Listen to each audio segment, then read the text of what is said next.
Marcus 12। तब उ बड़कवन से एक मतलब के कहानी बतावे लगल और बोलिस। एगो आदमी रहा, एक रोज उ शुरू करिस खेती करे के। उ अंगूर के पेड़ लगाइस। तब उ खेत के घेरिस और एक बड़का गड्ढा खोदिस फल के रस गारे खातिन। तब उ भी एगो ऊंचा जगह बनाइस खेत के रखवाला खातिन। तब उ खेत के भाड़ा करके परदेश चल गइल। तब जब कटनी के टेम आयल तब उ एगो गुलाम के पठाइस आपन हिस्सा लावे खातिन। बाकी खेतियर लोग ओके पकड़ के खूब मारिस और झूरे हाथे लौटाड़ दिस। तब उ एगो दूसर गुलाम के पठाइस। बाकी ओहू के सबन मोड़ी पर मार के और बेजती करके लौटाड़ दिस। तब उ तीसरा कमकर्ता के पठाइस। बाकी सबन ओके मार ढारिस।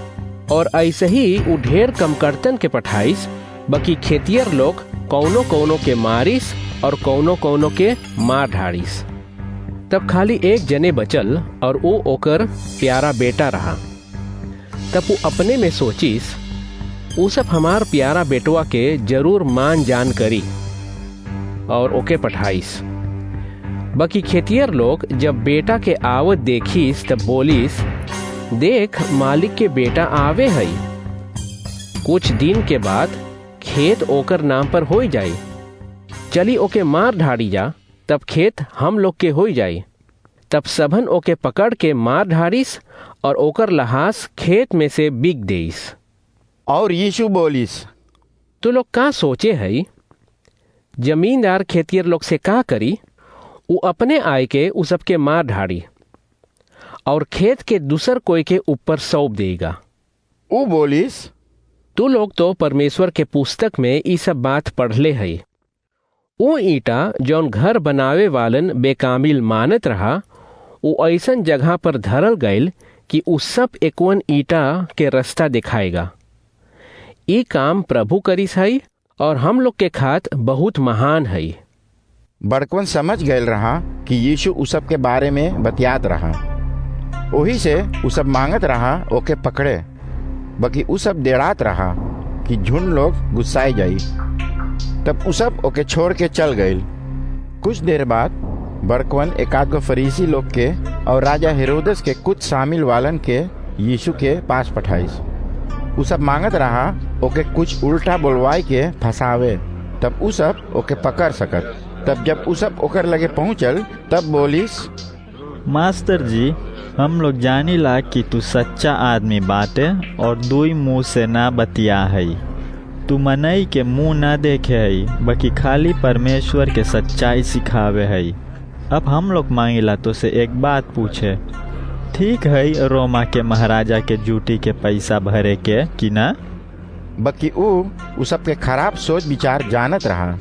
उ बोलिस, तू लोग काहे के मांगे हई हमके फंसावे? उ बोलिस, लाओ हमके एगो चांदी के पैसा दिखाओ। उ सब दिखाइस। तब उ पूछिस, ए पर केकर मूर्ति और लिखल बात देखे हई? तब उ सब बोलिस, महाराजा के। तब उ बोलिस, अच्छा, तब महाराजा के दे जौन ओकर हक हई और परमेश्वर के जौन परमेश्वर के हई।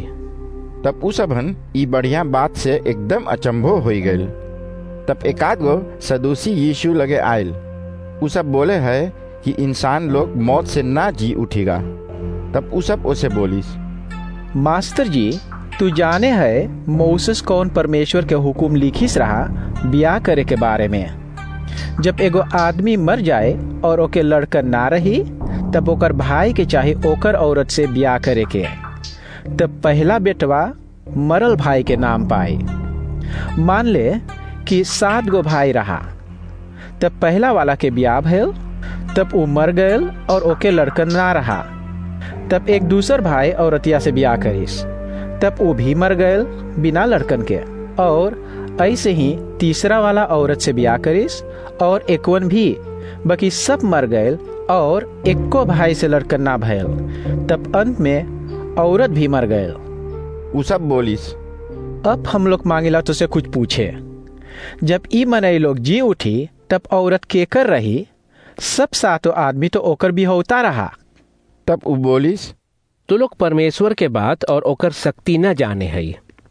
ओही खातिन तू लोगन उल्टा बात पूछे हई। जब इंसान लोगन जी उठीगा तब उ सब जैसे स्वर्ग के परी लोगन ब्याह न करीगा। ऊ बोलिस, और जी उठे के विषय में तू लोग तो मौसेस के कहानी पढ़ले हई कि उ कैसे जरत झलासी में एगो आवाज सुनिस रहा।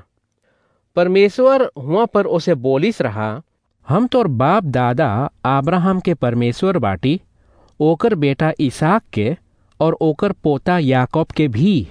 उ थोरो मरल मनई के परमेश्वर हई, ओकर खातिन मरल मनई लोग जिंदा हई।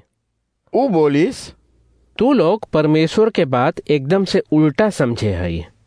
वहाँ पर एगो धर्म के पढ़ल वाला रहा और ऊ सुनिस रहा कैसे सदूसी लोग यीशु से मुंह लड़ावत रहा। ओके अच्छा लगल कैसे यीशु उ सबके जवाब दीस रहा। तब ऊ ओसे पूछिस, परमेश्वर के सबसे बड़का हुकुम कौन है? तब ऊ बोलिस, सबसे बड़का वाला है, ए इस्राएल लोग सुन, हम लोग के प्रभु एक ही परमेश्वर है।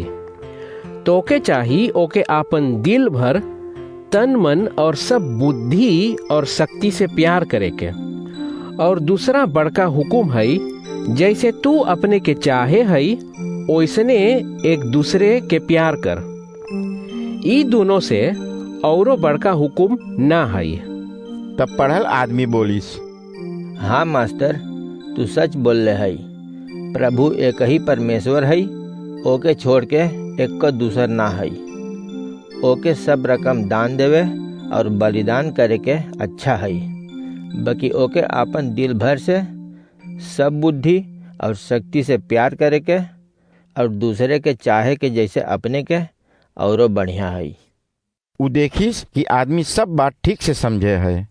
तब बोलिस, तू परमेश्वर के राज से दूर ना बाटे। वही दिन से कोई ना मांगिस ओके बात पर पकड़े। जब यीशु परमेश्वर के महल के अंगना में मनई लोग के सिखावत रहा, तब ऊ पूछिस, धर्म के पढ़ल लोगन तो लोग के सिखावे है कि परमेश्वर के आने वाला क्रिस्ट दावीद के औलाद है। तो लोग का सोचे है, एकर मतलब का है? दावीद तो पवित्र आत्मा के द्वारा क्रिस्त के विषय में बोलिस रहा कि प्रभु परमेश्वर हमार प्रभु से बोलिस, आओ हमार दहिना बगल बैठ जा, जब तलक हम तोर दुश्मन लोग के तोर गोड़ के नीचे न करब। वो बोलिस, जब दावीद क्रिस्त के आपन प्रभु बोलावत रहा, तब देखा है कि उ ना खाली ओकर औलाद है, बल्कि ऐसे ज्यादा। ढेर मने लोगन के यीशु के बात बहुत अच्छा लगत रहा। यीशु उ सबके और आगे सिखाइस कि धर्म के पढ़ल लोगन के चाल चलन देख के अपने के धोखा न खवाओ।